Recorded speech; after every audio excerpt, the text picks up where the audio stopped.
Hello, listeners, and welcome to the One Cell, One Light radio show with your host, Dr. Hildegarde Staninger, otherwise known as Dr. Hildy. I appreciate you listening to today's show, which is going to be a very good show on the new epidemic within America, oxygen deficiency. I have dedicated this particular show on oxygen deficiency to the actor posthumously, Victor Sin Yang. We know him as Hop Sing and from the Bonanza TV series, and also as number 2 son on the Charlie Chan movie series. He passed away from a leak of a pipe in his townhouse of carbon monoxide on November 9th, 1980. And with many things that can be found in the environment that can cause oxygen deficiency within our air quality, there's 2 factors that are primarily that are looked at from the air quality, which is particulates and also ozone.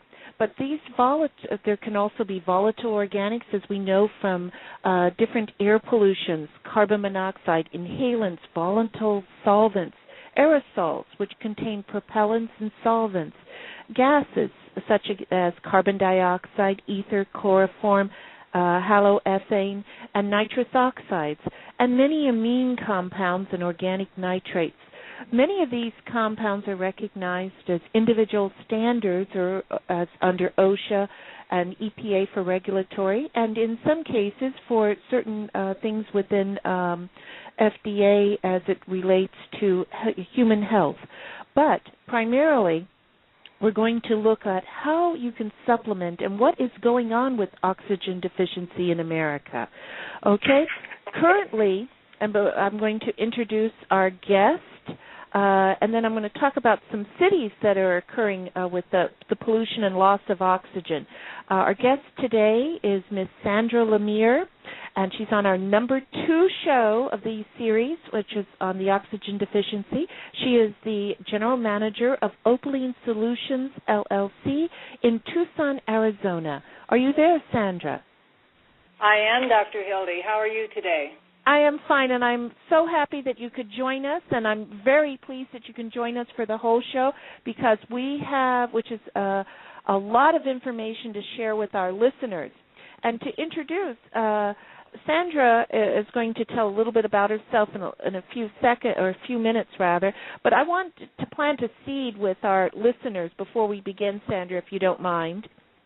Go right ahead. That recently in an article that was done by the American Lung Association on May 2nd, 2011, just recently, within the last week and a half of the Americans in the United States are being affected by dangerous pollution levels. These pollutions roughly, as I stated earlier, are in reference to ozone and also particulate matter. Under EPA regulations, I want to emphasize, particulate matter is done by a certain micron size, and I apologize to our listeners, I don't know that size right offhand, but what I'm saying to you is that our lungs do not differentiate if it's a larger particle or a smaller particle. Yes, it differentiates by its protective mechanisms within the physiology of the lung and the upper bronchial area. But if a data is that it has too small of a particle diameter, it's given out, it's not taken into consideration. If it's too large, it's not taken in consideration. It's only for this certain measurable amount. So I've always felt that skews any of the data because our body and also our environment is looking at the whole comprehensive exposure. But of all the population in the United States, 50.3% are having unhealthy effects from ozone and particulate matter. This is increased heart attacks, hypertension, varicose veins, etc., which are all related to loss of oxygen within the body. And that includes 154.5 million citizens and people living in America. It's a total of 366 counties within our United States. And roughly, in statistical terms, that's 1 out of 17 people, which is more than 18.5 million people in the United States, that are affected by lack of oxygen and exposure to pollution, in particular air. The strongest improvement has come by reducing ozone smog levels from across the nation from our automobiles. But in some cities, that is not, in some towns and areas of the states where they used to enforce smog control or testing of the automobiles, some areas do no longer do that. There are, in this article, they list 25 cities that year-round are the worst to live in due to two factors only, not other solvents or anything, particulate matter and ozone. Of those 25, 5 are cities in California. Number 1 on the list is Bakersfield. Number 2 is Los Angeles, where on the dirty side, being number 21 was New York City. So we know that New York went through a lot with different pollutions in the beginning of the years, but it's where it's far less than in the cities that we're even broadcasting from, Los Angeles. The ones to live in a good areas in your state, Sandra, Tucson, Arizona, is number 3 as to be the cleanest for particulate pollution. And also number 24 is from an old city, Orlando, Florida. And so our listeners, we're going to talk about a lot of things involving oxygen. And before we begin, I'd like to, again, introduce Sandra Lemire with Opaline Solution so that she can tell a little bit of history about the company and also what is its foundation in giving fine oxygen supplements to its clients and to the population around the world. Okay, Sandra? Okay, Dr. Hildy. First, I'd like to thank you for having me as a guest today, and I want to give you congratulations on your new book that you've just published, Portals to Destiny. Thank you very much. Good luck. Yes, I wish you luck with that book, and I know how exciting that can be.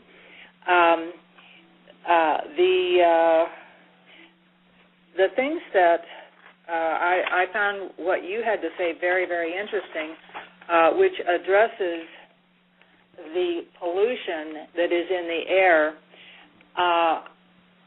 What I want to take a look at is how much oxygen is actually in the air we're breathing. Because if you set aside the pollutants, there still has to be the factor of, are we getting enough oxygen, even if they were to be able to remove the pollutants, which we know that's not going to happen. Right. How much actual oxygen content is in the air we breathe? And the percentage is going down every few years. It drops. I believe right now it is at a level of 16%. Right. Which is, excuse me? That is less than what is required in even doing an oxygen manhole within OSHA standards, which is in 16.9, 16.2 is the lowest that you can have without having ill health effects. And you can't go above 19%. And then I would point out that if we're talking about 16% of the air is actually contained in terms of oxygen, then you have to allow for what happens when you start going up to higher elevations. Correct. For instance, Denver, which is the mile-high city, Salt Lake City, Reno, all kinds of places along the coast and Washington. You've got the Rocky Mountains, all of these areas where higher altitudes. The higher altitude is thinning the air. And when it thins the air, it also reduces the level of oxygen content in that air. And so if it's 16% at sea level, what is it when you're at 5,000 or 6,000 feet, which is not that uncommon, in the United States to be living. I mean, Tucson is not considered high elevation, and yet our altitude is over 3,000 feet. So every time you jump up 1,000 feet in elevation, your oxygen level in that air is going to be reduced. Right. Then not only do you have to consider the regulations that they've got, let's say on automobiles for pollution, and they make us go through this smog checking and all of that kind of stuff, and it definitely has made a difference and you know, has had an effect on our overall picture of what's going on with our air. But at the same time, I don't know what the numbers are, but I know that there are a lot more big 18-wheeler trucks on the road, and I know that there are more trains, there are more airplanes, there are more factories. All of these businesses and these modes of transportation use oxygen as the fuel to run those companies. Unless they're nuclear, which is not that common, the majority of them are either burning coal or they're burning gas or they're burning natural gas, all of which means I'm not even going to address the fact that they're adding more pollution. I'm just going to address the fact that they're using up the oxygen that we need to breathe, because you cannot light a match and burn that match without the flame from that match having oxygen in order for it to burn. Right. So everything that is creating energy in our lifestyle is competing with us as human beings for the oxygen that we need to breathe. Right, and also you brought out lightly when you were talking about the gasoline engines, the rainforest. As we well know, the rainforest in the Amazon, and also like El Yunque in Puerto Rico had a lot of destruction after Hurricane Hugo down in that area years ago. The thing is that as we destroy the plants that give us the oxygen that we breathe, correct, we are having less. And also in some of the new pesticides that are used, because, say, a non-native species plant, which they did studies in Florida and that where they're not supposed to be in Florida, say like they're only 200 years old trees, or that there was experiments with selective species annihilation so that it would kill short needle pine. That means that a lot of that air and that protection to our environment is now reduced. And it's not only reduced to ourselves as human beings, but to other cofactors, meaning the fish that have to have plants within their water systems, also the lower animals, meaning the animals that live on the ground, and the more pollution that is in the air or atmosphere from just regular means versus other special factors that may be built into it.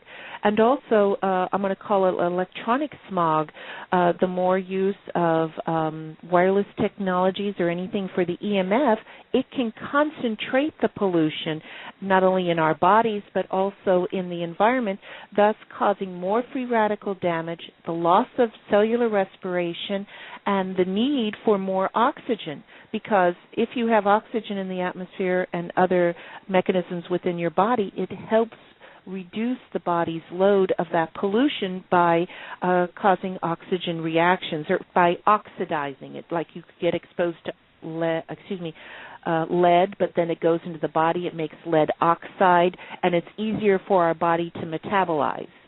But each one of those right. pollutions have a different factor. And what, for our listening audience, Sandra and I, our goal is to bring your awareness of what's going around in your surroundings. At the same time, throughout the show, we will add what is proper use of different supplementations, et cetera, and how they can be used with the body. Go ahead, Sandra. I know your company, Opaline Solution, pioneered in creating oxygen supplementation, which is needed, in the intestinal tract. Do you want to highlight some of the technologies that your companies have brought out? Yes, I'd like to start out by giving you a little bit of background of what got me fascinated and eventually made oxygen a passion in my life, to understand it and to see what I could do to make changes in the world with the use of oxygen in ways that people really are not aware of. My first interest in oxygen was back in 1968. I was acquainted with someone who was a medic at Brooks School of Aerospace Medicine, who did all of the training and the testing for the flight suits for going into outer space. And they had one of the only 3 hyperbaric chambers in the United States at the time, and one was at Edwards Air Force Base, one was at Brooks School of Aerospace Medicine, which is in San Antonio, Texas, and there was a third one, which I believe was on the East Coast, and for the life of me, I can't remember exactly where it was.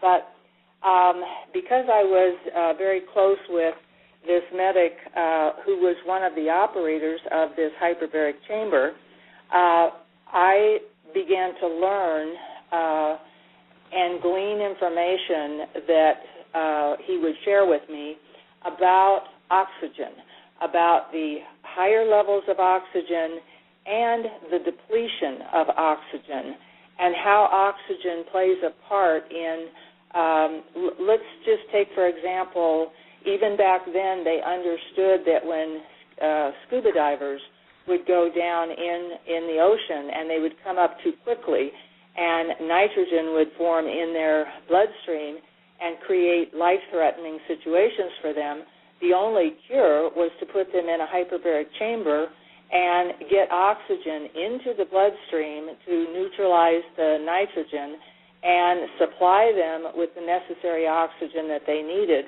And this process took, I believe, about 3 hours on every episode to take them through the process of reoxygenating their blood. And so I found that fascinating. And the next thing that I learned was how oxygen plays a part in wound treatment. And that came about when he was treating patients that were being flown in from different parts of the United States with gangrenous wounds. These are wounds that have become exposed to gangrene, which goes internally into the body. It cannot live in the presence of oxygen. Therefore, it is termed an anaerobic bacteria. Anaerobic bacteria are bacteria that cannot live if oxygen is present. And I'll give you an example that everyone is probably very familiar with, not only gangrene, but botulism. We all know that when you're canning fruit or you're canning different things, which our grandmas all did, if they had to cook the jars to get all of the oxygen to escape out of those jars and disinfect the food that was in the jars and then seal them up carefully. If the seals became broken and oxygen was allowed to get inside and botulism formed, the effect was that botulism could form inside the jar, and if there was no air in there to kill the botulism, then you could have food poisoning. So even back in, let's say, 50 or 60 years ago, there was a very rudimentary understanding that there was an interplay of how bacteria and oxygen affect not only our health but our food supply. And so that fascinated me. Well, he had a patient that was flown in, had one that had gotten a spider bite, which is actually a puncture wound. A lot of people don't think of insect bites as being puncture wounds, but they are. And a puncture wound means that something enters the skin and it goes inside of the skin, and when the stinger or the puncturing offending agent is pulled out of the skin closes around it, and it seals it off from the supply of oxygen. And in doing so, whatever bacteria, whether it's a bee sting or a spider bite or anything like that, the bacteria is actually inserted into the skin, and it now, if it is an anaerobic bacteria, it now has a perfect opportunity to become a horrible infection because there is no air getting to it to stop it from multiplying and growing. So that became kind of the foundation for me getting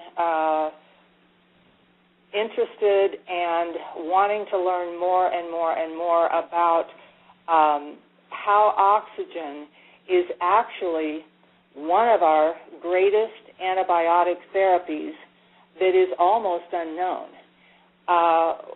Some of the benefits of oxygen therapy, number one, nobody is allergic to it, where you might have someone who is allergic to penicillin or tetracycline or some other antibiotic, but the use of oxygen to treat anaerobic wounds in the skin, there is no sensitivity or allergy to oxygen because it is a molecule that our body is accustomed to having around us, and in fact is necessary to our survival. So our bodies accept the use of oxygen very readily. Also, there are no side effects. The oxygen is there. If your body needs it, if it can use it, if it stops the infection, that's all great. If there is excess oxygen that you don't need, then your body won't pick it up. It won't use it. So this became kind of the beginning of a study that I started to do about 1980, where I began to document and keep track of the mortality rate of the neonatal animal, which would be like dogs and cats. And there was like an unexplained reason why large amounts of these animals were having premature deliveries or infertility and things like that. And for breeders that are interested in creating a bloodline for a particular breed, it became quite an epidemic of mortality that was kind of going through the industry. And this also included the reproduction of horses. And so when you get a horse that someone has paid $30,000 to $60,000 for a stud horse, and all of a sudden he becomes infertile, people want to know why. They want to know what happened. Why is this horse now not able to produce? And so there became studies, and I was part of those studies, and I kind of jump-started those studies, if you will, with working with a veterinarian and also a laboratory technician. And we spent about 4 years documenting, keeping track of bacteria and how the antibiotics are used to eradicate the reproduction of certain bacteria so that they could not continue to grow. And also, in the process of understanding more about bacteria, we began to understand that bacteria communicates with each other. Now, this is back in 1980 when the word supergerms hadn't even been invented. People did not even understand the word supergerms. And I was already documenting that it was happening, that bacteria were sharing information, they were teaching each other how to become more drug resistant, and the more drug resistant they became, the more the medical industry became at a loss as to how to treat wounds because they had these super germs going on that were all of a sudden more and more and more drug resistant to the available antibiotics that were on the market. You may remember, help me out here, Hildy, what was the epidemic that hit, I believe it was in Detroit, Listeria? No, I'm thinking of the one that was a combination in the air ducts. In the air duct. That was Legionella. Legionnaire's disease, yes. Yeah, Legionnaire's disease.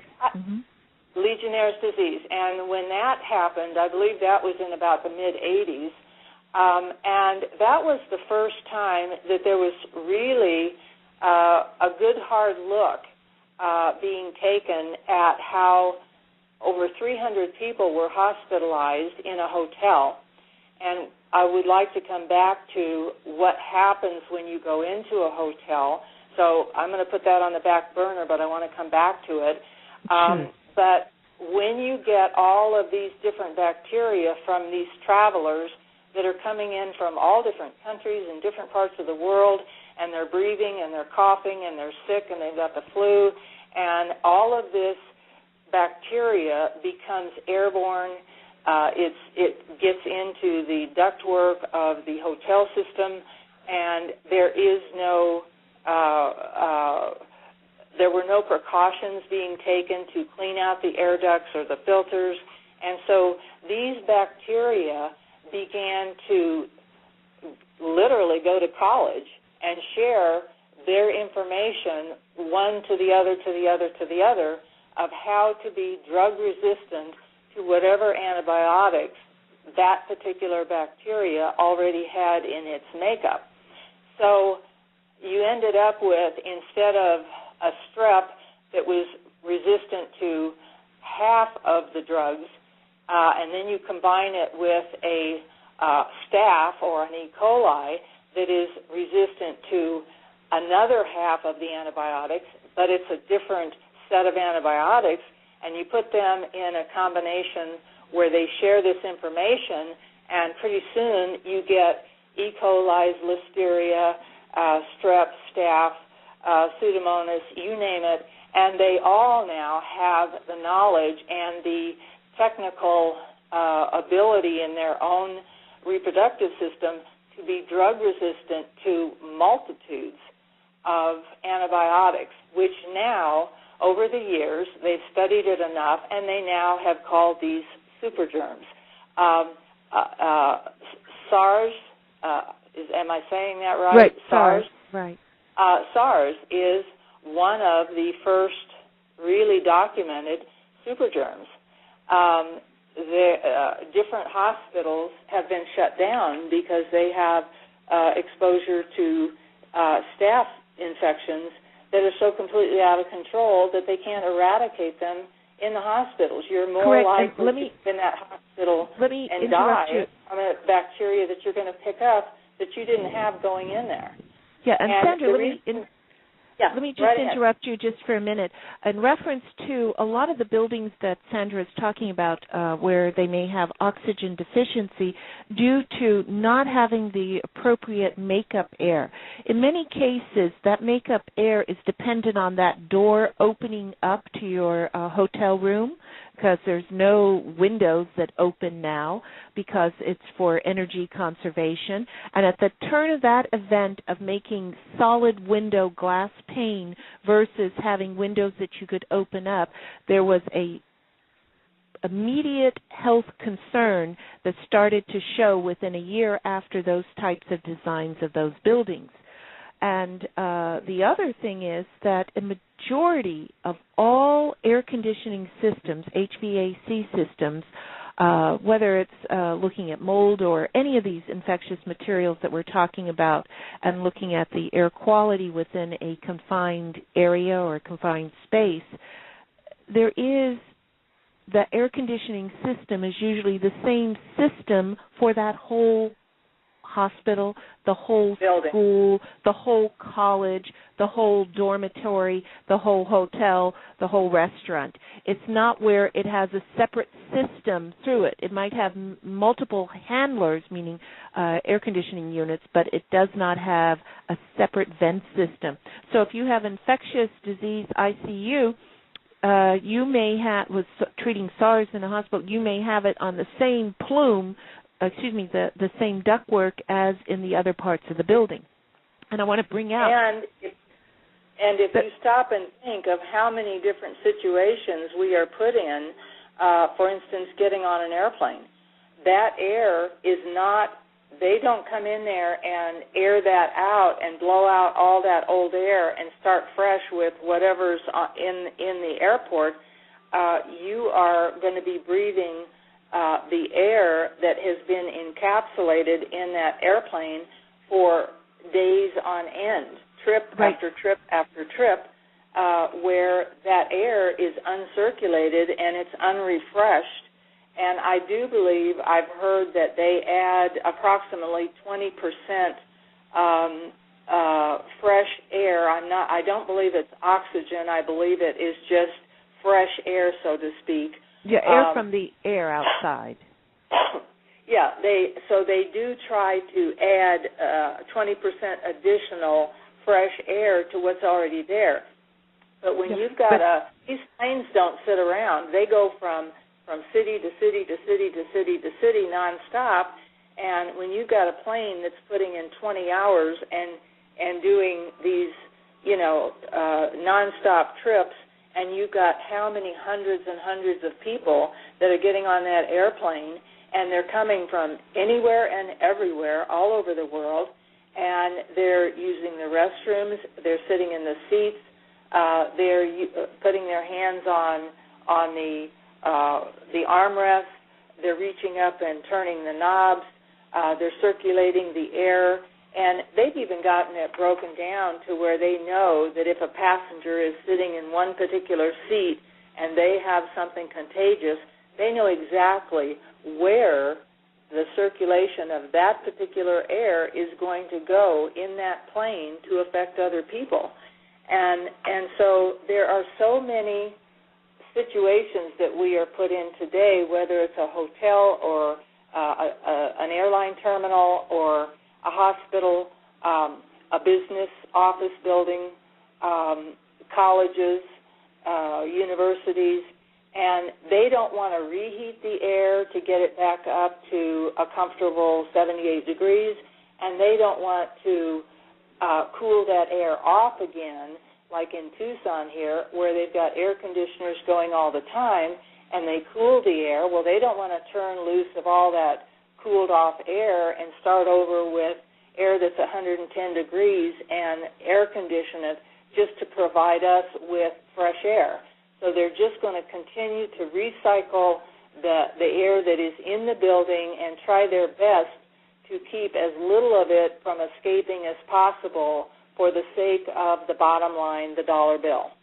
Right, and I want to add that in this area, not only the lack of oxygen or clean air within it, as you mentioned with airplanes, many of them are on the runways, and you do breathe the exhaust in, so you're exposed to those particulate matters and those vapors, which again deprives oxygen of the body. And also in many of these buildings or schools, you have where they will do on a monthly basis pesticide applications, and also on international flights. So what I'm saying is, as an industrial toxicologist, there's many variables that are accumulative, not only in the body, but also in the environment and the facilities that you may be living in. Our castle should be our home, or our home should be our castle, and that is usually the best place that we keep it clean, pesticide-free, and healthy air. But of all of us who are listening to this show, probably maybe less than 10%, if that many, are probably have their ducts cleaned at least once a year or any time in the history of their home. Well, and one of the experiences that I ran into, I made several trips to Florida and stayed, on the beach, Daytona Beach, and all of that. And this story could be duplicated all up and down the coastline. Whenever you have hotels that are on the beaches, they are very susceptible to mold and mildew because of the high humidity that is in their actual environment that they're surrounded in. And so what they do, and I did my research on this because oxygen is my thing, and I want to know everything I can about it. And so I talked to the hotel manager, and I asked how they control the mold and mildew in these hotel rooms. And he said that they take a section of the hotel and they close off that section and they come in with bleach, which Dr. Hildy will explain. It biodegrades to dioxin, which is the most carcinogenic chemical known to man, and the fumes from the bleach become aerated. They come in with these containers and they pump bleach, and they hit the curtains, the windows, the bathrooms, the bedding, the furniture, the carpets. Everything is saturated in a solution of chlorine bleach. And then they close that section of the hotel off for a minimum of 5 days because they know that if they were to put people in those rooms, they would have so many health issues because of people breathing the fumes from the chlorine bleach being sprayed in those rooms. So they take essentially 25% of the available rental time of each room, and they dedicate it to using chlorine bleach to clean these rooms and then shut them down and close off those hallways so that people cannot go in there, and then by day 6 or 7, they're back renting those rooms again. And so when you go to these beach hotels or these, wonderful places that are so beautiful, by the ocean, that is how they are trying to maintain control of the mold and mildew issue that comes along with being exposed to that ocean air.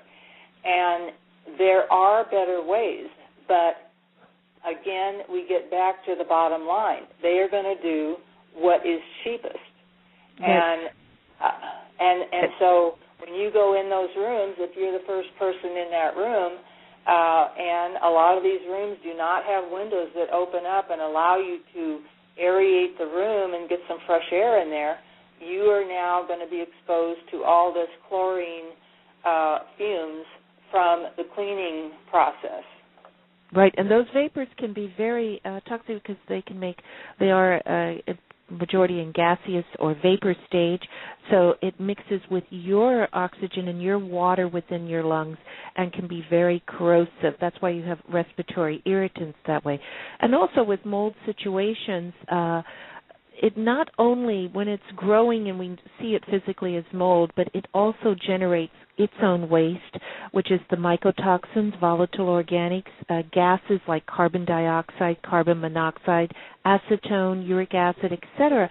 And these all can be cause ill health effects too. The thing, Sandra, I'd like to bring out is that primarily our listening audience and myself and yourself, there are basically 3 types of oxygen, I'm going to call it uses. One, meaning you can get O2 as a prescription from your physician and have it as a containerized pure gas, medical grade, which is oxygen, O2. And then you can also have dry oxy supplements similar to your product or your product.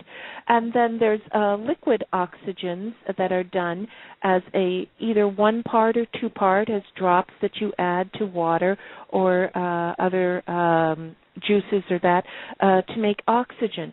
I feel it's very important for our audience to know this, that please look at the labels of whatever product that you use as a natural supplement for oxygen that you might buy in a health food store or a private office or other areas, because some of them they use a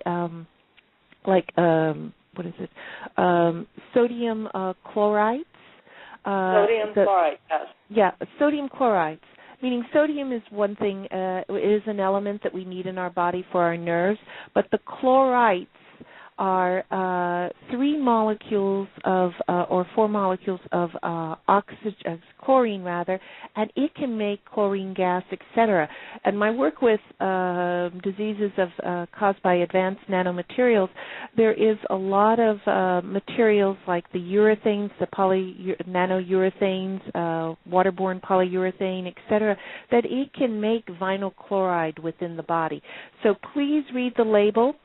These products can be very beneficial to you, but please, if you have been exposed to chemicals or have chemicals within you internally, you want to use a substance that is pure oxygen and can be absorbed, ideally, and I'm sort of leading you into this, Sandra, is so that it can be absorbed primarily through the intestinal tract, the oxygen, so that it can disperse evenly throughout the body. Because not all of the area is covered in the lungs. We know that we need the lungs to exchange and expel our carbon dioxide from our body. And at the same time, though, we do need to cover that additional 22 or 23 feet in the intestinal tract, where I want to bring to the audience's, our listeners' attention that this is the number one nervous system, the GI nervous system, where viral residue will accumulate. Chemicals that you have been exposed to will, at minimum, 35% will be reabsorbed back through the circulatory system. That doesn't mean that it's not 100% reabsorption. It can also have that, but at minimum 35%. So unless you have a good, clean GI and good cellular respiration within the GI tract, it's very hard to get rid of some of these chemicals, especially like Sandra brought out persistent infectious materials or new materials that are encapsulated with nanotechnology, because it needs to come to the surface. It needs to come out of the cell membrane. And with this, many of the stress factors that can occur is not only from ourselves as our daily lives, because many of us are professionals or we're working for a living and we're providing food for our families and taking care of our family business. But at the same time, you need additional oxygen in many cases after surgery, physical exercise, athletic competition, runners, any professional athlete that is competing, whether it's boxing, whether it's wrestling, whether it's running bicycles, any of this needs to have a good oxygen source. And also anything that is physically demanding on the body, like you're helping family members move from one city to another. That's another physical activity that oxygen supplementation is very good for. Could you share with us, Sandra, how dry oxygen works? Because I know in your particular formulations, which are proprietary information in that, the thing is, though, it is a solid material that is used for the absorption and creates only oxygen, O2, and also water. Could you elaborate for our listeners, please? Yes, I'd like to hit a couple of points that you brought up. Number one, people are very familiar with when you go in the hospital, they put oxygen, through the little tubes in your nose, and you're breathing oxygen. There are people who carry the little tanks around, and they have to have oxygen supplementation in their home.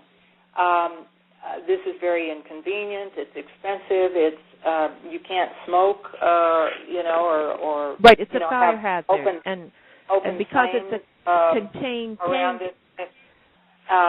But one of the negative factors of having to use that source of oxygen to supplement what you're not getting in your air is the fact that there is a high rate of people that get pneumonia.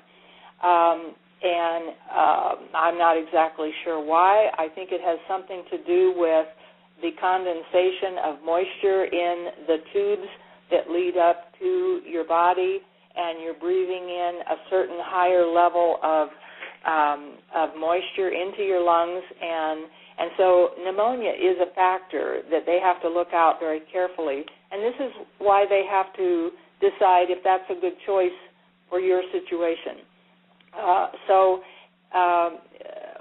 Another possibility of getting oxygen is in the liquid forms, which Dr. Hilde pointed out, has chlorine, some kind of a chlorine molecule. There are different ones that are used in different products. But I'm going to use the example, if you open a soda pop can and you open it at night and you drink part of it and then you leave it sit on the counter or even put it in the refrigerator and you get up the next day and you decide you're going to have that with your lunch, all of the fizz, all of the bubbles of the CO2 that's in that soda can, and I'm going to come back to that in a minute too, those bubbles have all dissipated. The soda is now flat. We all know how that works. All right, it's the same thing with the liquid oxygen supplements. If they didn't add the chlorine or the halogen molecules into the mixture of the liquid, the oxygen that is in that liquid would dissipate and disappear and be gone back into the atmosphere. And so they have to use these additive chemicals to hold the suspension together in order to keep the oxygen in the liquid. One of the things that makes Opaline dry oxy special and different is the fact that we do not use a liquid, we do not use a gas, we use a solid. And through proprietary means, we have managed to encapsulate the oxygen in a dry granular form, and the oxygen does not get released until you add water, some kind of liquid. So we recommend that when people take our dry oxy capsules, that they drink it with a big glass of water, 8 to 12 ounces of water, which washes it down into their stomach, so it's all the way down into the stomach area, and then you've added the water. Now, remember, everything is either a liquid, a gas, or a solid. All right? Now we've taken a solid oxygen component. You've drunk the water, which now adds a liquid component and converts that dry oxygen to a liquid form, and as it converts to a liquid form, it then goes the third stage and converts to its original form, which is the oxygen gas molecule. And once it becomes gas, then your body, your bloodstream, which is the greatest amount of your bloodstream, is servicing your digestive system. So that bloodstream is allowed to pick that oxygen up from your digestive tract and replace the CO2 that is the toxic waste of your body, and do the exchange of getting rid of the CO2, replacing it with oxygen, and taking it to the rest of your body. Now, one of the things that I kind of found interesting is if you think about what do your lungs do. Your lungs, you take a breath in, the air goes into your lungs, and during that process of when the air is in your lungs, there has to be a chemical change out where the CO2, which is the toxic waste of your body, is released into the air that's in your lungs, and the oxygen that is in the air that you're breathing in gets picked up by the red blood cells of your bloodstream in your lungs, and so they do a trade-out. Think of it like a train coming into the terminal, and it's going to let the passengers off, which is the CO2, and it's going to pick up the new passengers, which is the oxygen, and it's going to go on its way. Now, first of all, we've already discussed the fact that there just isn't enough oxygen in the air that we're getting today to really be in the healthy mode, depending on where you live and depending on the pollution that's going on in your system. But we already know we've got an oxygen deficiency to start with.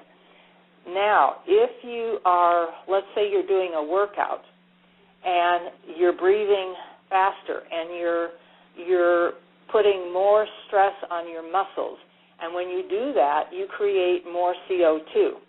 And that CO2 remains in your muscles and in your bloodstream until such time as that blood can work its way up to your lungs and get rid of those old passengers, the CO2 that's in your body, and unload the CO2 and pick up the oxygen that is being provided by you breathing in. But if you think about it, that means that you're only able to do the exchange of unloading the CO2 and doing the pickup of the oxygen 50% of the time that you're breathing, because the other 50% of the time your lungs are empty. You breathe out, and therefore there is no air to do the exchange.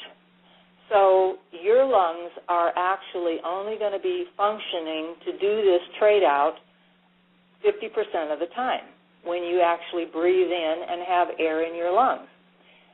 Now, the next thing that this is my own philosophy, not documented in testing or anything like that. This is just me observing. If you are doing very fast exercise, let's say you're on a treadmill or you're at a gym and you're doing a workout, or you're a swimmer and you're swimming laps and up and down and up and down. All right, you build up CO2 in your muscles from the exertion of burning the food source that you've supplied to your body.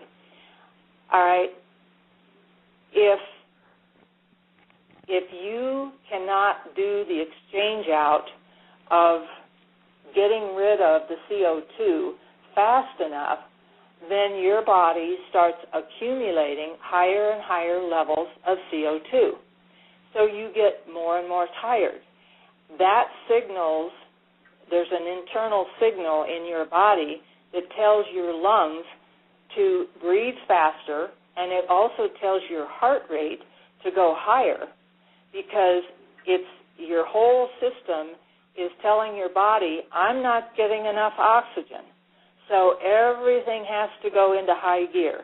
Your heart has to beat faster, your blood pressure goes up, your circulation speeds up, and what happens is you can actually reach a point where your circulation is going faster than the change-out can actually take effect.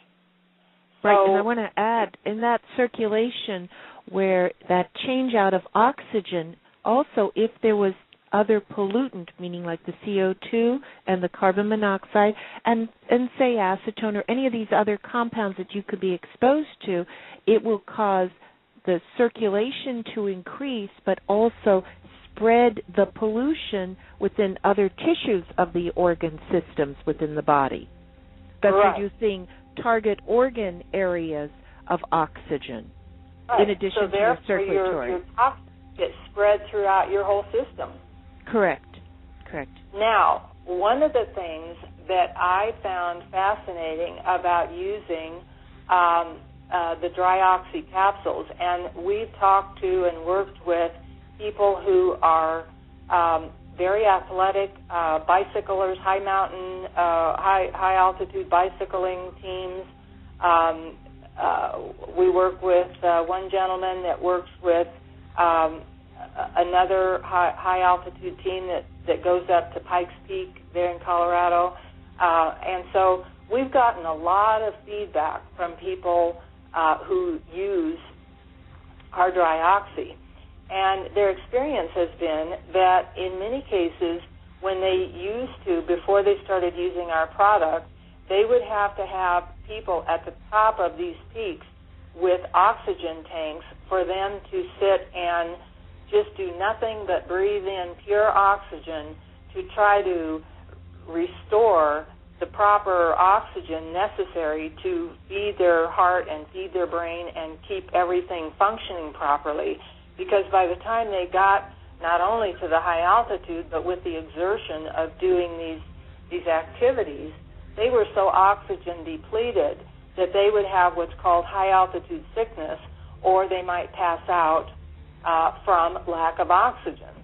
And after they started using our dry oxy capsules, they did not have the problem anymore. They could take the capsules a couple of minutes before they took off on the race, and when they'd get to the top of the race, they were still in good shape and able to function because they did not have the CO2 buildup. They were able to pick up the extra oxygen, and this is the point that I wanted to make that I found fascinating.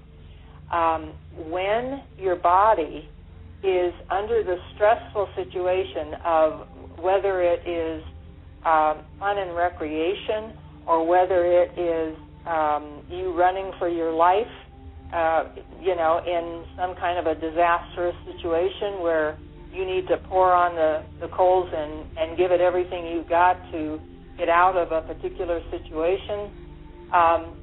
Adrenaline. You are completely limited to how much oxygen you can get into your blood supply by how much of the exchange can actually happen in your lungs.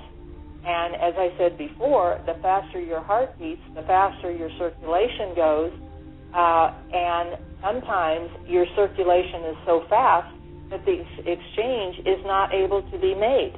So the blood keeps going around and around and around and through the lungs, and it's not picking up any oxygen, so that sends a signal to your heart to beat faster because it thinks it needs more blood, and therefore you have people that go into cardiac arrest because their body is demanding more out of their heart than what they can supply, just because they cannot get enough oxygen.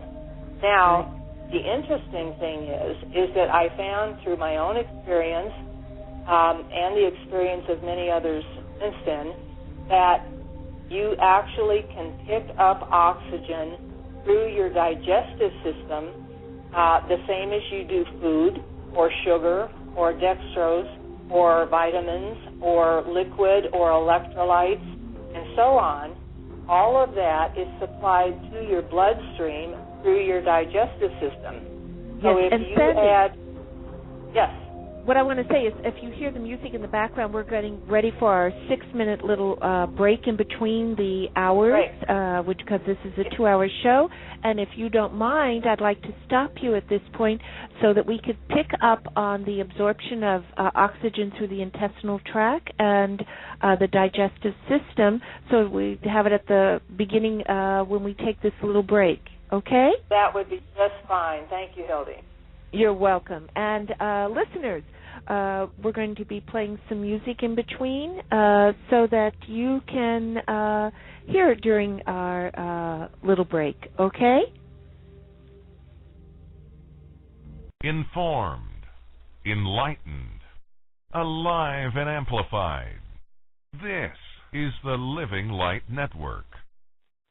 Hello, we're back on the air, and I'm with our guest, Sandra Lemire from Opaline Solutions, and we're going to talk about where we left off on the first part in reference to oxygen absorption through the digestive tract.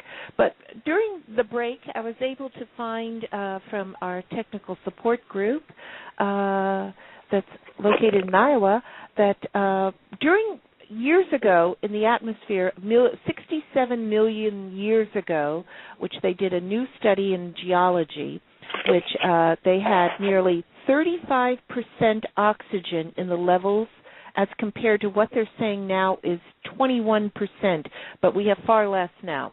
And the thing is that was interesting is that they used to determine the amount of oxygen from 67 million years ago, they used the oldest piece of amber, which was 130 million years old, for this study. So that helps both Sandra and I in reference to what was 67 million years ago, which was 35% oxygen in the atmosphere, to now, which the geology says 21% oxygen, and we know that's less, in addition to what you're saying. So, Sandra, I'd like to turn it back over to you in reference to what you were going to discuss in reference to dry oxy capsules or dry oxygen in reference to how it's absorbed in the intestinal tract.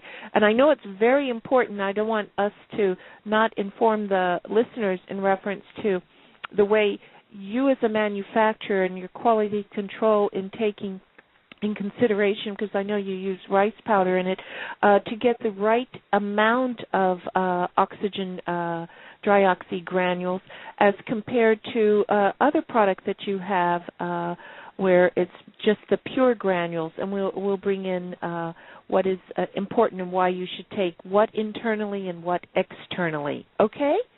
Yes, that would be great. Before we go off the subject of what the oxygen level used to be, one of our clients informed me, he's done a lot of studies in this area, and he informed me that one of the reasons that the dinosaurs were able to get as big as they were was because the oxygen level supported their bodies, and they actually had very small nostrils in comparison to the size of their bodies, because they were able to get enough oxygen, even having smaller nostrils, to support these gigantic bodies.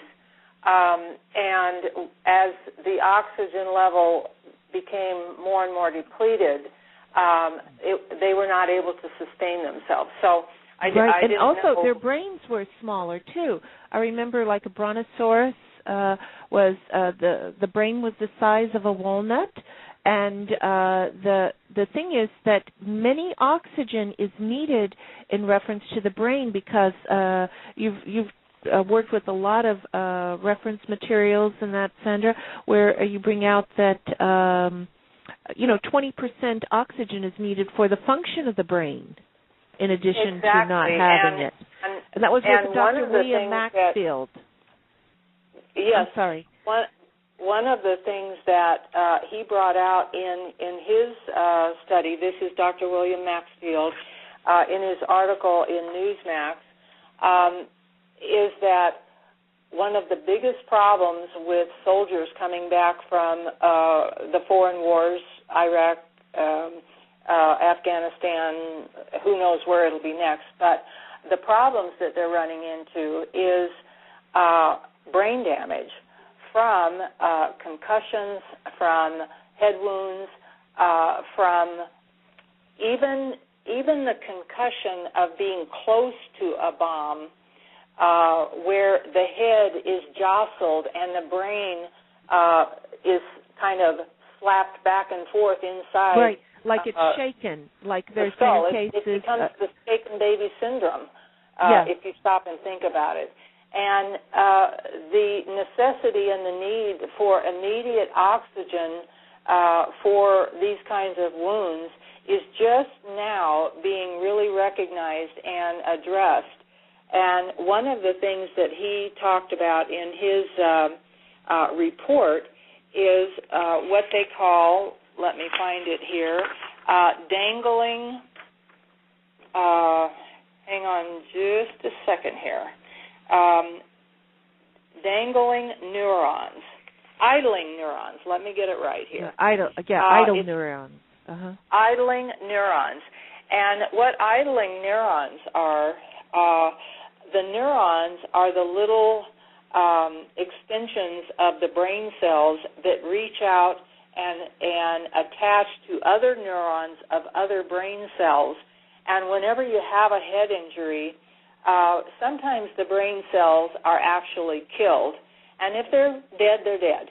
But sometimes the problem is actually injury to the neurons, where the brain cells communicate back and forth to each other to take the electrical messages and process them in ways that we understand to make words and sentences and so forth.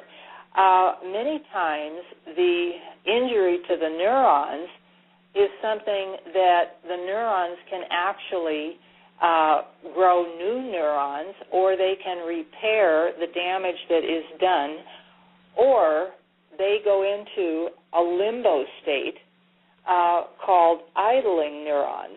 These are neurons that are alive and could function, and they may stay alive in a dormant stage for years and years. And if they had treatment of oxygen to allow these neurons to regenerate and repair themselves and come alive again, then a good deal of the damage effects from brain injuries could be positively repaired or improved in some direction just by adding oxygen to the component of their physical makeup. Because if a healthy body needs 20% of the oxygen that you give it in order to function, how much does a damaged brain, whether it's stroke or concussion or auto accidents or sports injuries, whatever the case may be where you have a head injury, the demand and the need for oxygen in order to have less permanent damage and get that patient back on the road to a full recovery at whatever is possible, oxygen is extremely important in that component. Right. So I did want to bring that up. Very good. And I want to add to this, I've handled in my practice head injury and severely traumatized body from crushing, in that when in particular, automobile accident, head injury, and then the other being Emma, which was in Pensacola, Florida, where a 350-pound limb of an oak tree during Hurricane Ivan fell on her when she was 4 years old. I saw her when she was 6 years old, and we used at that time the far infrared radiant heat to align and help the body with the work of her physician, and also we used the supplementation of the at that time the oxy dry not granules, but the dry, the capsules that you manufacture, and right. it was so important, that combination, because I've always said far infrared is like the nano delivery system for the cell body due to the need of radiant heat within the body to create healing mechanisms. The thing is that what I want to stress is that it was able to deliver it to wherever the traumatized area was. And this little girl had a black and blue mark for 2 years on her hips because they were crushed. And the thing is, the doctors told at that time, when she was 6 years old, that she would have that mark the rest of her life. After approximately 30 days of supplementation and using far infrared, that black and blue mark, that whole area was gone. So when you can have localized trauma areas within the body, that organ system or those areas are lacking the oxygen, but you have a mechanism to get oxygen to those localized areas. It's very, very beneficial. Okay, I'll turn it back over to you, Sandra. Okay, I've got my list here. A couple of things I wanted to mention is when your body is under a stressful situation, whether it's for pleasure or whether it's to save your life or in an auto accident or because you're running up the stairs or whatever the situation is, your body is getting messages from all of its different components telling your inner control center that, number one, you need additional electrolyte support. And we all understand the need for, I'm going to use a word, Gatorade or electrolytes of some sort to replace the dextrose and the sodium and the acids that your body is using up, and those need to be replaced adequately if you are in a stressful situation or one where you are putting your body through a physical exertion. Now, that means that in order to pick up more electrolytes, your inner computer system in your body is going to send more blood to your digestive tract to pick up the electrolytes. You're going to drink the Gatorade and or whatever other or even other supplements, because there's supplements, like ketone and other things. Yes, go ahead. Yeah. I'm using that strictly as an example. There are many supplements that would be appropriate during that time. But the point is that your body knows how to function by sending the blood supply to your digestive system to hopefully pick up whatever supplementation for your electrolyte balance to your digestive system to pick it up and use it to your best interest in your circulation.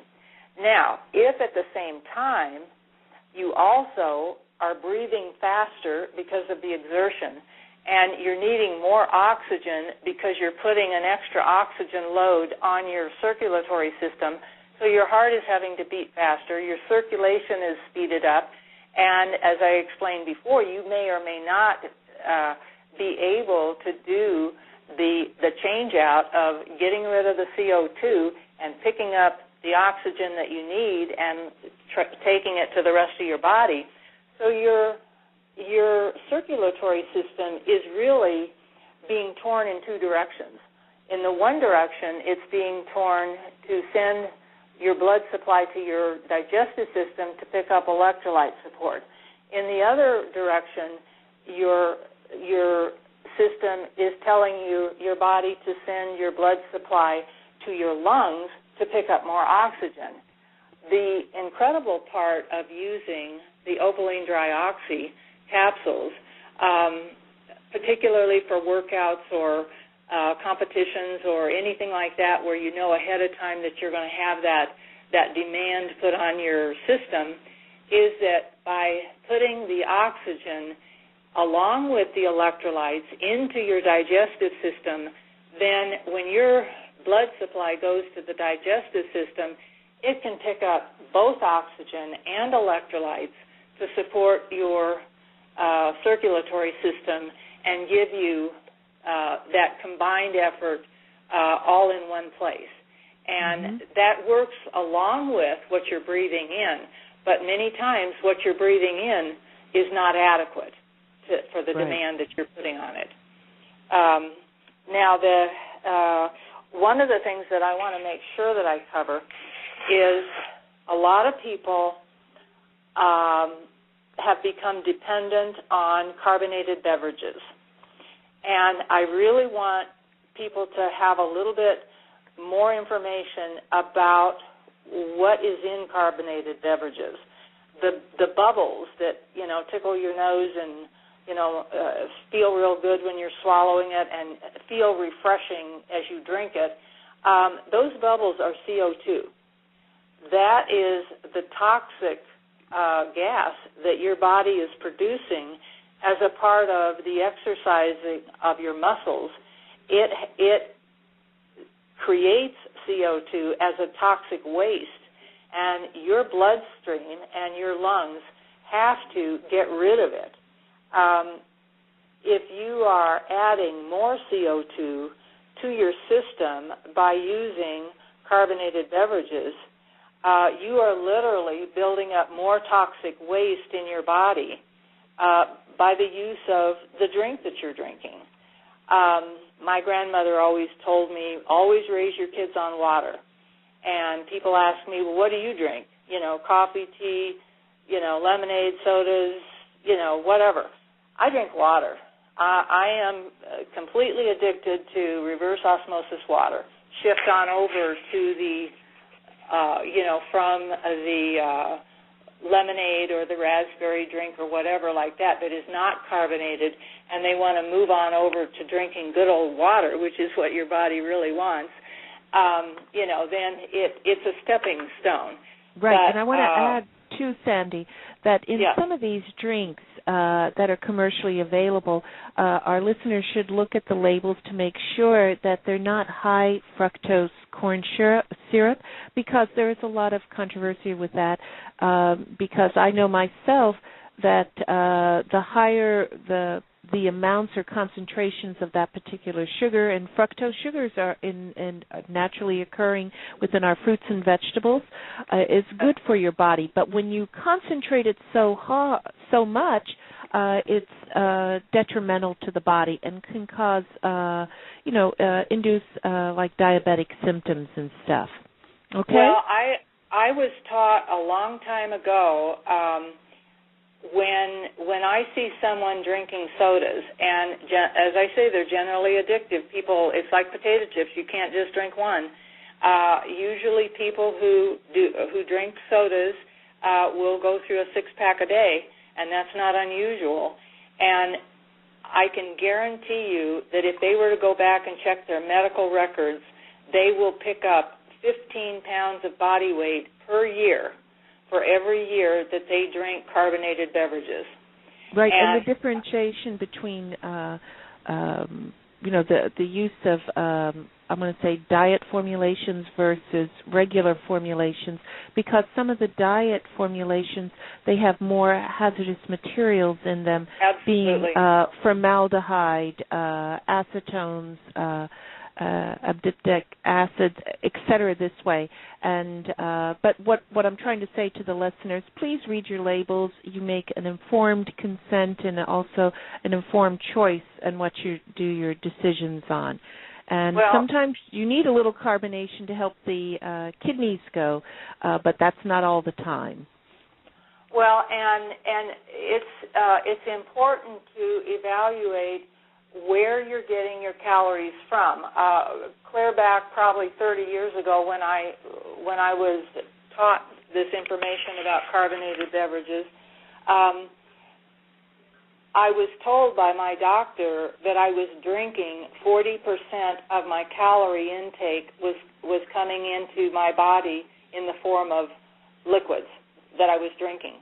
For me, I was drinking coffee. I was completely addicted to coffee, and I loaded the sugar in there, and, so I was, he said, you could reduce your calorie intake just by making changes in what you drink. Forget about what you're eating. It's what you're drinking that is putting the weight on. So I just want to throw that in there because CO2 is toxic to the body, particularly when you inundate your body with it, when your body is really screaming for more oxygen. Yes, and physiologically, I want to add, Sandra, when you may have too much CO2 within your body, you may have, when you urinate, you'll have lots of bubbles on the surface of the toilet tank, the water within that. And so use that as like a quick monitoring observation that you may be having a lot of CO2, and you'll also have burping or hiccups during that time. Right. Versus if it's carbon monoxide, you would have a red tone to the skin upon physical exertion, or even when you use radiant heat. What happens is you can look like you're sunburned, but it is not from being in the sun. It's the carbon monoxide that is stuck between and affecting the nervous system, because it's the peripheral nervous system under the skin. It's stuck within the cells of the skin. And also the antidote for carbon monoxide and carbon dioxide is more oxygen, and for carbon monoxide is also vitamin C. I would also like to bring out many products, or I'm going to say old remedy for killing rats was arsenic, or arsenic trioxide, and sometimes arsenic is used as a wood preservative or an antifungal component on like playgrounds, etc. This way, arsenic accumulates, it goes into the body, but the body will try to get it away from the organs and accumulate it in the skin. And at the same time, when it goes into and accumulates in the pancreas and also in the kidney area, which we have 2 kidneys, what will happen is, as the arsenic is trying to be systemically detoxified within the body, the body will pump in more oxygen, trying to make arsenic trioxide, or meaning the oxides of it, trying to make it less toxic. And in this process, those particular organs will lose oxygen and will increase carbon monoxide and carbon dioxide, cutting off the oxygen supply there, and they will compress like an accordion. It's very painful. It's the precursor to pancreatitis, and if anyone's ever had that, or cramping within the kidney area, it's very, very painful. And again, the antidote being oxygen and vitamin C. And why I'm stressing this is because arsenic, when it accumulates in the skin and you are exposed to UVB and UVA within the sun, working out in the field, you tend to get, from the arsenic and the sun, you get melanoma, skin cancer. The thing is, there has not really been, we're looking at it at IHS in the Institute, doing a skin study in reference to the accumulation of arsenic, because we know, and we've used the 2 products, which were the Opaline dry oxy granules and wound care in oxygen baths, to help get the arsenic out of the skin and thus assist the body in reducing the amount of arsenic in these 2 target organ areas, and at the same time of pulling out nanospheres and arsenic using Remwood's product, the poison ivy soap. Those 2 products were very good in doing that. But Sandy, I want to elaborate with, as you said, from the carbonated drinks or any of the accumulation of carbon dioxide.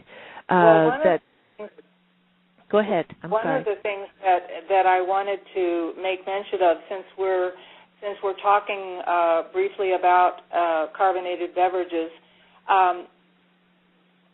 they started out with a lot of dextrose, fructose, various assorted sugars, which led to a lot of issues with diabetics and hypoglycemia and those kind of issues.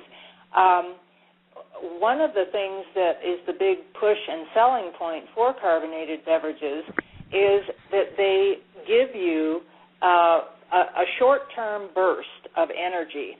And people get kind of addicted to that because they kind of feel like they're kind of running on fumes, they're running out of gas, and they need that boost.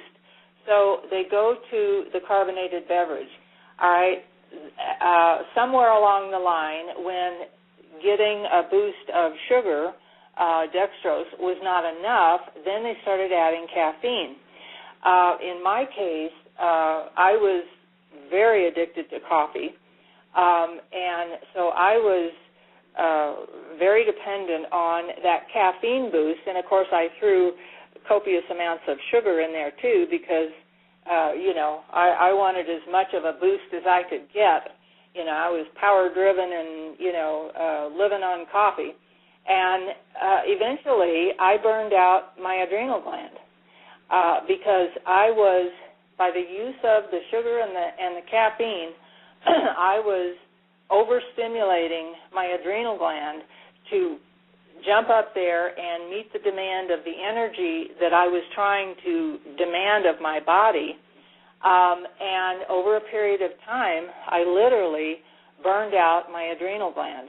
So my doctors told me no more caffeine at all. And, of course, you don't even really start to know where they're where they're hiding all the caffeine until you have to target it, figure it out, and, eliminate it from your diet. I tended to be hypoglycemic, so that was understandable with all the sugar and the caffeine that I was loading into my system. And I wasn't even getting the CO2 from carbonated beverages because I wasn't hooked on them.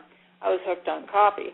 But we have to take a look at when we need that boost, when we're looking for that pick-me-up, whether it's, a cup of coffee, whether it's a sugar drink, whether it's a carbonated drink, whatever the deal is that we've found to placate our body's need for the demand of energy that we need to push ourselves a little further.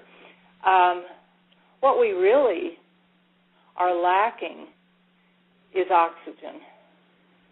And we don't recognize it. We think we need a cup of coffee. We think we need a soft drink. We think we need, something, some sort of a power drink or something like that. But our body is really telling us that we are using up our available oxygen that our body is able to give us, and so we're feeling that lugged out feeling, that tired where you can't pick up your arms and you can't keep going. You're just running out of gas, and really what you're running out of is oxygen. And if you can make that changeover and start giving your body supplemental oxygen support, you'll find that your need for these superficial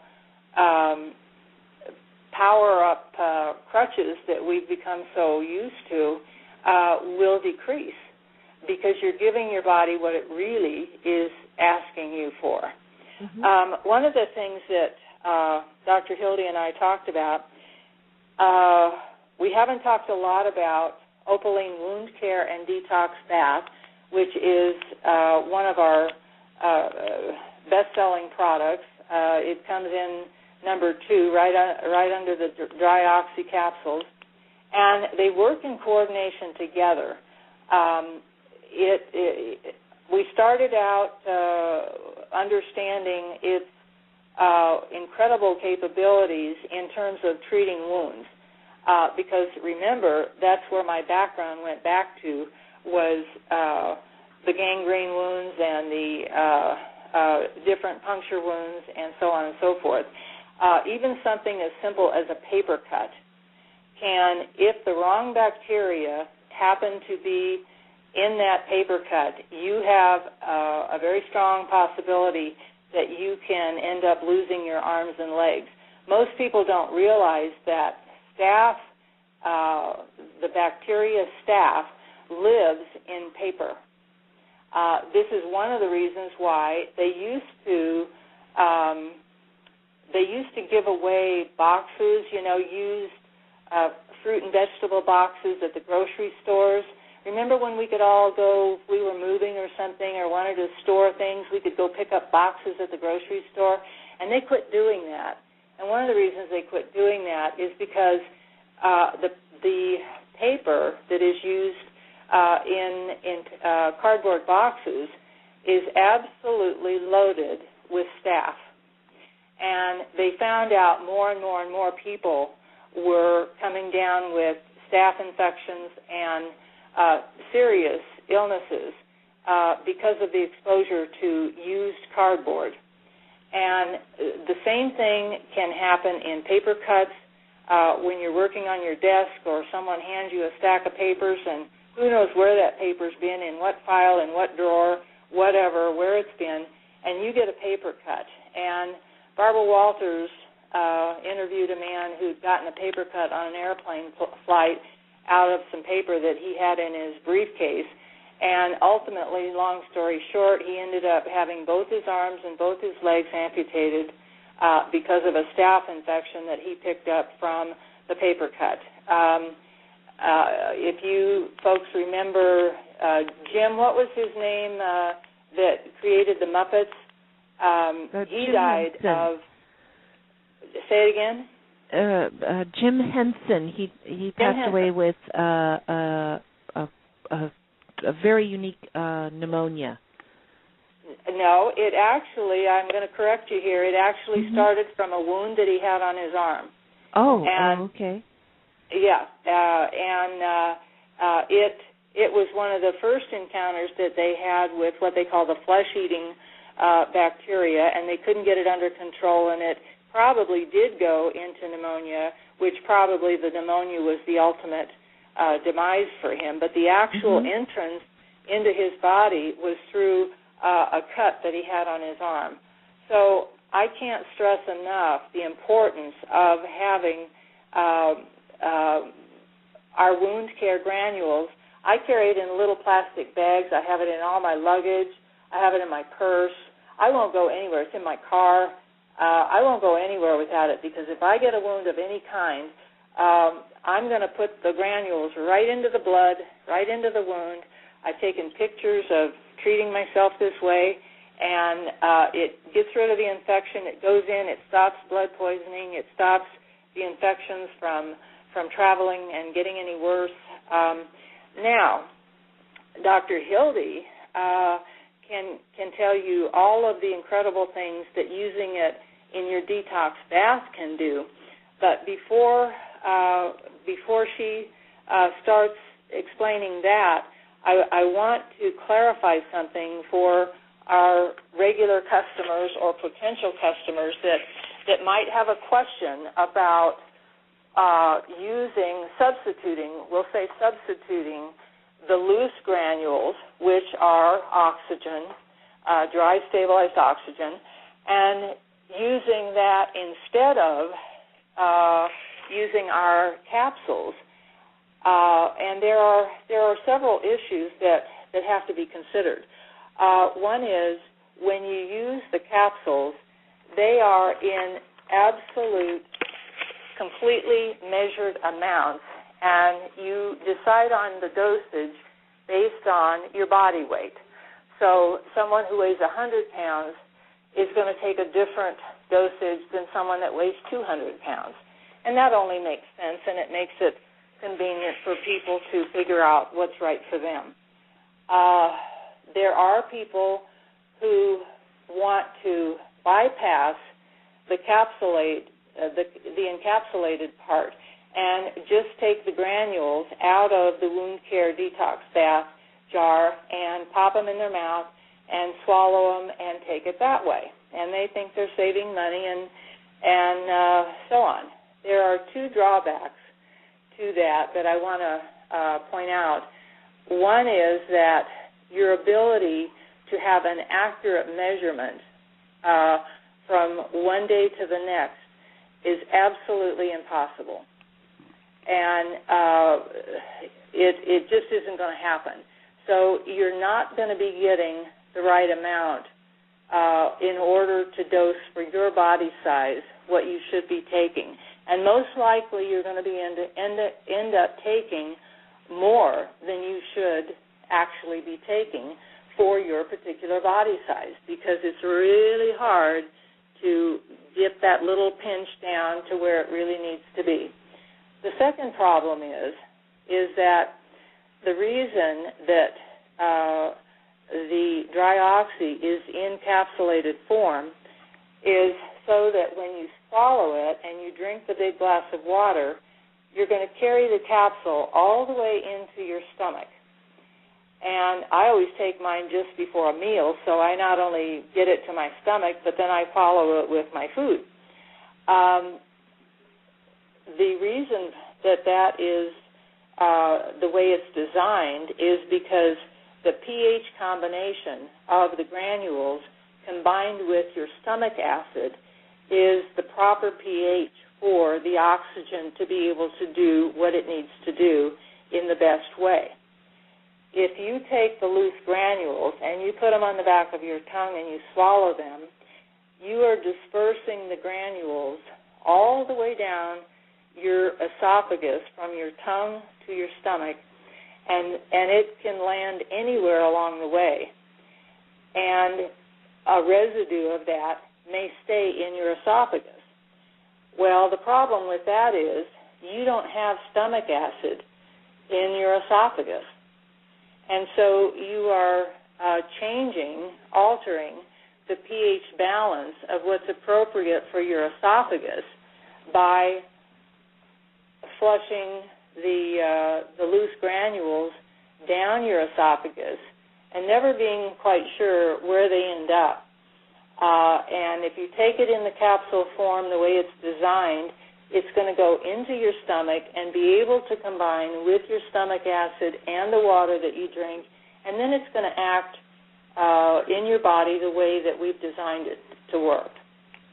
So I wanted a chance to be able to explain that to people.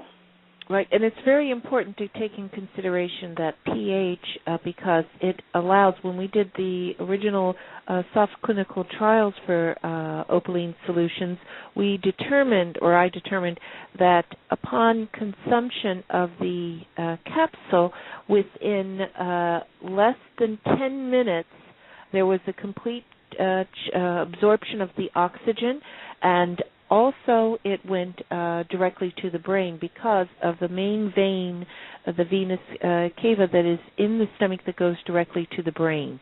And so you don't have a lightheadedness or anything when you get more alert when the oxygen goes to the brain. The other thing with this is important because with the granules, if you take them orally, because it can adhere to the esophagus because there's no protection with the veggie cap, it can cause reactions, and you could have infectious material like, say, strep or anything on the tonsil area, and it could bring that material out and initiate cellular mechanisms that can initiate organ dysfunction. And I always suggest take it as the manufacturer recommends. And also I'd like to bring out some people have taken the oxygen granules and put them in a spray container, like mix it with water. And it's a good solution to clean because in some of the studies I believe Opaline did years ago, it was ideal in killing spores from mold.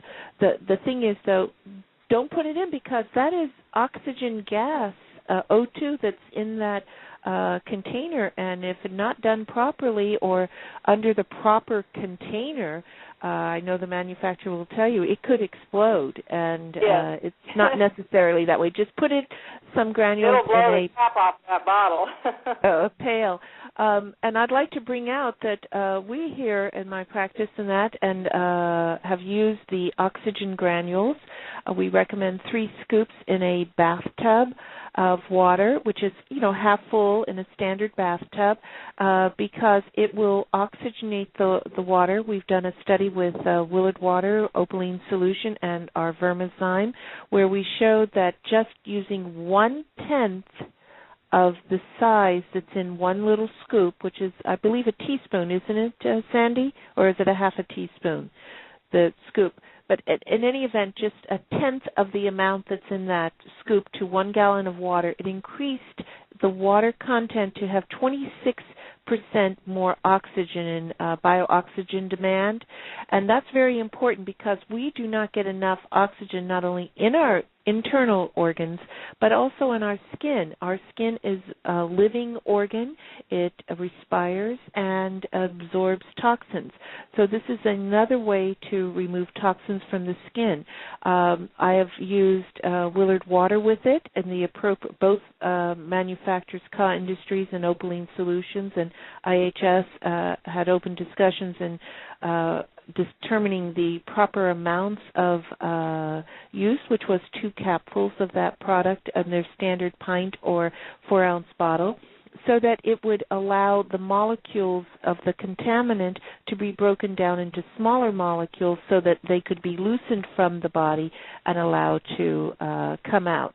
The nice thing is that with the mixture of the Willard water and also the oxygen in the bathtub, any of the residue that's in the water is reduced, so that meaning the toxins are less. It comes out of the body and there's less in it. We've used our Chocmal products with it, and again, 2 capsules, and it's very, very beneficial in the long term. And you can see it's very important on your skin. Many people may have freckles or marks on their skin, but as you use this long term, you will see that your freckles change. But as the toxins come out of the organs, they will go into the skin or into other organ areas where there's least resistance.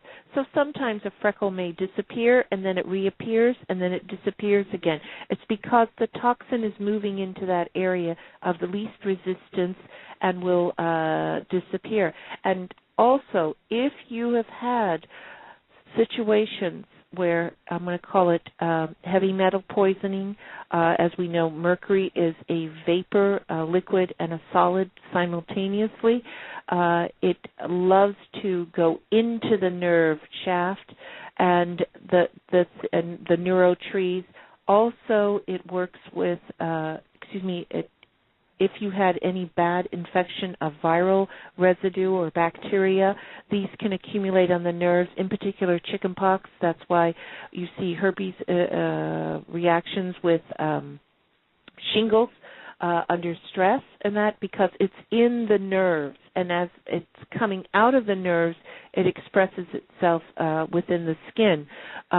You can have these types of residues come out. As you get cleaner in the skin, it will come out. And as I stated earlier in the show, I love this particular product, the oxygen, and also the poison ivy soap for the removal of arsenic accumulation in the skin. We've been highly successful with that, and also using herbal tinctures that are specific for that nature. That way. But something else that I don't want to forget, coming into the summer season, we have a lot of people who have discovered that the detox bath is fabulous for neutralizing the chlorine when very good point, yes. Yes, when they or their kids are out swimming in the pool, and anything longer than 5 minutes, your body is going to start absorbing the chlorine in the water, and you can come in and take a detox bath, and it will break down the chlorine that's built up in your skin. Right, and we've used it also in the vibrating foot bath. Why I personally like to use the vibrating foot bath is because as you get cleaner, you can gently stand up, and remember it's slippery, so you don't want to fall or anything. Gently stand up, and as you feel the vibration go up your legs or to the tip of your nose, you know that you're cleaned of the residue within the peripheral nervous system. And in that area, you would use approximately 1 scoop of the Opaline granules or 1 cap of any of the other product solutions, and it works very, very well. You will just using the oxygen in a vibrating foot bath. You have the most beautiful soft feet, and do use a callus scraper, or as I personally love the petty egg, but you will have soft feet, and really notice that the toxins coming out of the feet too, because there may be odor And whenever you have foot odor or anything, it's toxins accumulating in the feet because it's moving from the systemic organs so that those organs can function, so it moves it to the lower extremities. And also when you're lacking oxygen within the body, along the first symptoms, as with ammonia, is you have numbness and tingling in the hands. And if you have that and you take an oxygen supplement, you will notice that within less than 10 minutes, you usually do not have that symptom. If you do, you need to go to the emergency room or be evaluated for stroke or heart attack. Yes, Sandy? Something else that I didn't want to forget is we have a documented case of a lady that she had gangrene as a secondary issue to diabetes and poor circulation in her legs, and they had already amputated 2 toes. First they amputated 1 toe, and that didn't work. It spread, and so they amputated the second toe. And about that time, we got her started on doing the foot baths with the wound care and detox bath, and also her taking the supplements of the dry oxy capsules 3 times a day, because she was in a very life-threatening situation. And in the beginning, the doctors were very hesitant. They didn't know what to do, but they'd already done everything they could do. They'd had her on antibiotics. They'd done amputations. They already had her pre-scheduled to have both her legs amputated. It was just a matter of when the nurses were going to put the red flag up and get her scheduled. So they were anticipating that she would lose both her legs. And after 3 months of using the granules twice a day in the foot bath and then supplementing with the dry oxy, they took her off the amputation list. And the last that I knew, she was making arrangements to have home care and be transported back into her home with assistance, assisted living, yes. Yes. And but the fact that they literally took her off of the amputation list was just incredible. We were so thrilled, and I did want to share that. It works also with bed sores and people that have pressure wounds from the people coming back from with amputated legs and amputated arms and things like that. They're always dealing with pressure sores and skin wounds because of their artificial limbs that they work with. And soaking and bathing and cleansing with the detox wound care product several times a day really makes a difference in being able to keep those under control. Yes, and it's very important that our listening audience know that because it's pure oxygen and only water, it's the fastest to absorb in the skin and also absorb in our internal organs, which is another skin. It's just wet mucus area. And I want to make a couple announcements before we leave the air. I would like to wish a very happy birthday on May 13th to Miss Victoria Brown. She's going to be 3 years old, and she just is going to be receiving a little GoFet, which is going to be premiering on our May 25th show when Rick DeBove is with me, because we have the Computer Puppets Runoff, which is going to happen in Florida. Also, for historical purposes, the first emperor of Japan lived to be his name was Jimmu, and we made our dragonfly product after him from Bachimi, and he passed away when he was 126. And this week in Hollywood, tonight at the Silent Cinema, there's going to be a special showing of The Son of the Sheik, which is Rudolph Valentino's prime movie, because on May if he was living, he would be 126 years old. I think also I would like to give special thanks to Annette Parker, who is a hairstylist here in the Hollywood area for the stars, and she also suffered from exposure to carbon monoxide and had ordeal because she fell and also was exposed to mercury from her fillings. God bless you all, and we're coming to the end of our show. And thank you, Sandy, for being on the show, and I look forward to having other shows with you in the future, okay? It was my pleasure, Hildy. Okay, and as we're coming to the end, we have a minute or two. I just want to let you know our next show, we'll have Willard Water, Dr. John Willard III next week, and then we're going to have on May 25th, Rick DeBove, which will be on the portals, the actual paintings to go with Portals to Destiny. And on June 1st, we're going to have Christina Witolski, who is with Creations by Chris, which is going to be a special on amber and the medicinal use of it in certified Baltic amber. And then on June 8th, we're going to have Sunny Young from MPS, John Miltolski for Superlight, and also Dr. Richard Young from the National Registry of Environmental Professionals, and we're going to talk about far infrared, super light, and beyond. And also, if any of y'all get to see the new movie Thor, enjoy it. I loved seeing it. I saw it twice already.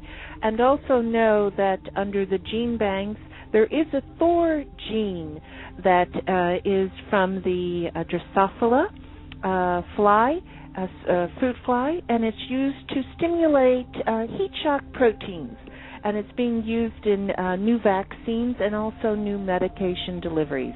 I always like to give a little tidbit of history and science and the arts, and God bless you all, and look forward to our next show, number 3. Okay? Bye-bye. Informed, enlightened, alive and amplified. This is the Living Light Network. And I would point out that if we're talking about 16% of the air is actually contained in terms of oxygen, then you have to allow for what happens when you start going up to higher elevations.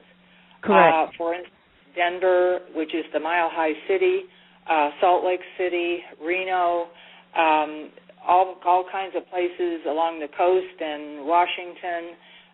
You've got the Rocky Mountains. All of these areas where higher altitudes. The higher altitude is thinning the air, and when it thins the air, it also reduces the level of oxygen content in that air.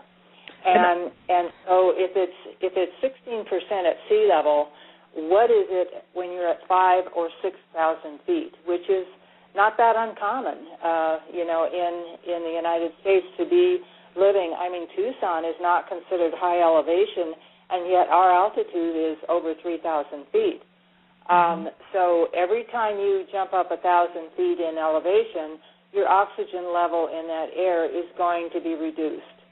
Right. Then not only do you have to consider the regulations that they've got, let's say on automobiles for pollution, and they make us go through this smog checking and all of that kind of stuff, and it definitely has made a difference and has had an effect on our overall picture of what's going on with our air. But at the same time, I don't know what the numbers are, but I know that there are a lot more big 18-wheeler trucks on the road, and I know that there are more trains, there are more airplanes, there are more factories. All of these businesses and these modes of transportation use tension, varicose veins, etc., which are all related to loss of oxygen within the body. And that includes 154.5 million citizens and people living in America. It's a total of 366 counties within our United States. And roughly, in statistical terms, that's 1 out of 17 people, which is more than 18.5 million people in the United States, that are affected by lack of oxygen and exposure to pollution, in particular air. The strongest improvement has come by reducing ozone smog levels from across the nation from our automobiles. But in some cities, that is not, in some towns and areas of the states where they used to enforce smog control or testing of the automobiles, some areas do no longer do that. There are, in this article, they list 25 cities that year-round are the worst to live in due to 2 factors only, not other solvents or anything, particulate matter and ozone. Of those 25, 5 are cities in California. Number 1 on the list is Bakersfield. Number 2 is Los Angeles, where on the dirty side, being number 21 was New York City. So we know that New York went through a lot with different pollutions in the beginning of the years, but it's where it's far less than in the cities that we're even broadcasting from, Los Angeles. The ones to live in a good areas in your state, Sandra, Tucson, Arizona is number 3 as to be the cleanest for particulate pollution. And also number 24 is from an old city, Orlando, Florida. And she's on our number 2 show of the series, which is on the oxygen deficiency. She is the general manager of Opaline Solutions, LLC, in Tucson, Arizona. Are you there, Sandra? I am, Dr. Hildy. How are you today? I am fine, and I'm so happy that you could join us, and I'm very pleased that you can join us for the whole show, because we have, which is a lot of information to share with our listeners. And to introduce, Sandra is going to tell a little bit about herself in a few seconds, or a few minutes rather. But I want to plant a seed with our listeners before we begin, Sandra, if you don't mind. Go right ahead. That recently in an article that was done by the American Lung Association on May 2nd, 2011, just recently, within the last week and a half of the Americans in the United States are being affected by dangerous pollution levels. These pollutions, roughly, as I stated earlier, are in reference to ozone and also particulate matter. Under EPA regulations, I want to emphasize, particulate matter is done by a certain micron size, and I apologize to our listeners, I don't know that size right offhand, but what I'm saying to you is that our lungs do not differentiate if it's a larger particle or a smaller particle. Yes, it differentiates by its protective mechanisms within the physiology of the lung and the upper bronchial area. But if a data is that it has too small of a particle diameter, it's given out, it's not taken into consideration. If it's too large, it's not taken in consideration. It's only for this certain measurable amount. So I've always felt that skews any of the data, because our body and also our environment is looking at the whole comprehensive exposure. But of all the population in the United States, 50.3% are having unhealthy effects from ozone and particulate matter. This is increased heart attacks, so our listeners, we're going to talk about a lot of things involving oxygen. And before we begin, I'd like to, again, introduce Sandra Lemire with Opaline Solution, so that she can tell a little bit of history about the company and also what is its foundation in giving fine oxygen supplements to its clients and to the population around the world. Okay, Sandra? Okay, Dr. Hildy. First, I'd like to thank you for having me as a guest today. and I want to give you congratulations on your new book that you've just published, Portals to Destiny. Thank you very much. Good luck. Yes, I wish you luck with that book, and I know how exciting that can be.